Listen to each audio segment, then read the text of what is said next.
These are the men and women of Beaver Valley, the bravest of the brave. They fought fearlessly for their country, their city, their community, and for the ideals we share as Americans.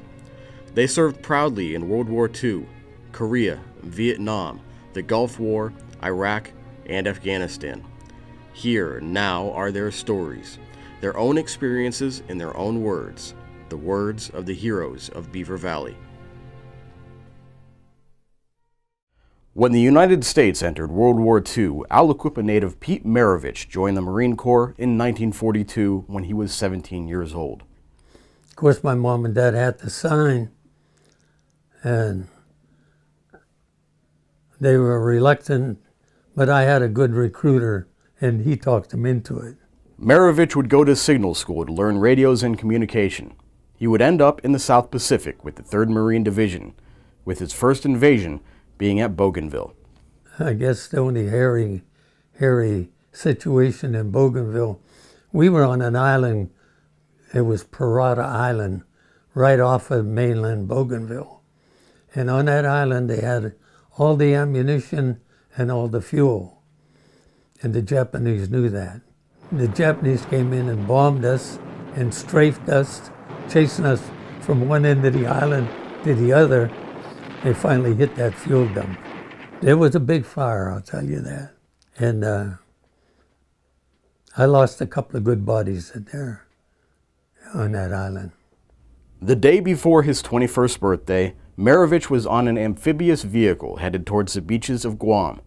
When the door opened, however, he found he was struggling to get out because of the weight of all the communication equipment he was carrying. I was a strapping 136-pounder. So I couldn't get out of the amphibian tractor. The captain grabbed a hold of my ankles and threw me out.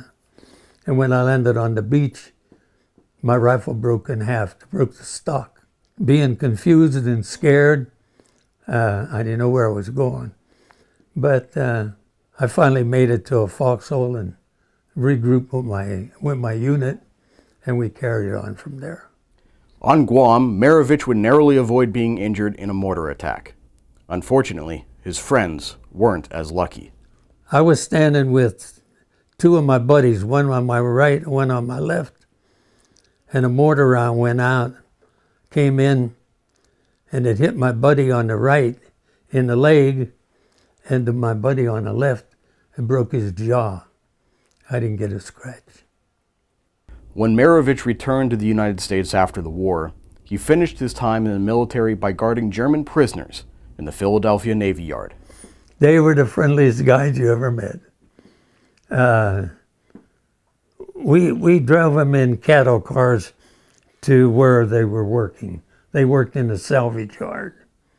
And of course I had a rising submachine gun, which I gave to the driver, and then I went and stayed in the cab, in the body of the truck with the prisoners.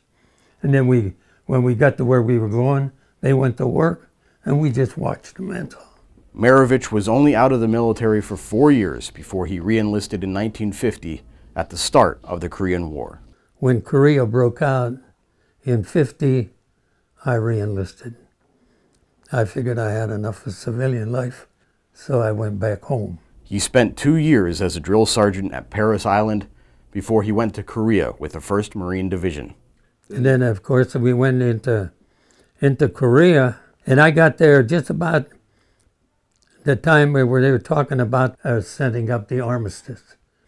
And I was a machine gun platoon sergeant. We had our positions, but we never got into a real battle. After the armistice, he was transferred to the DMZ, where he stood guard opposite of North Korean soldiers. There was a strand of barbed wire between me and the North Korean. He was looking at me and I was looking at him, and that's about all we did. It was a hairy situation where if they'd have jumped off, we'd have never stood a chance. But it worked out fine. Marovich would decide to make his career in the Marine Corps. He went to Vietnam with the 1st Marine Division as a sergeant major. Wasn't very much going on because our cantonment was more to the rear than the other cantonments But we had rocket attacks, and we had sapper attacks. Sappers, that was infiltrating the lines, the Viet Cong. They were trying to get in to the compound, because that's where the general was located.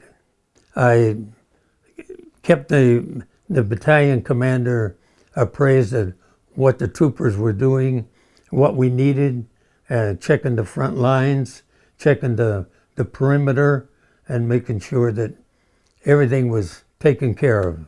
After 32 years of service, Marovich retired from the Marine Corps in 1978. He often reflects on his time in the service. Every once in a while I listen to my bugle calls and my favorite marches.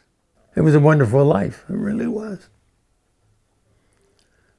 And as a result, now that I'm retired, I'm sitting pretty good.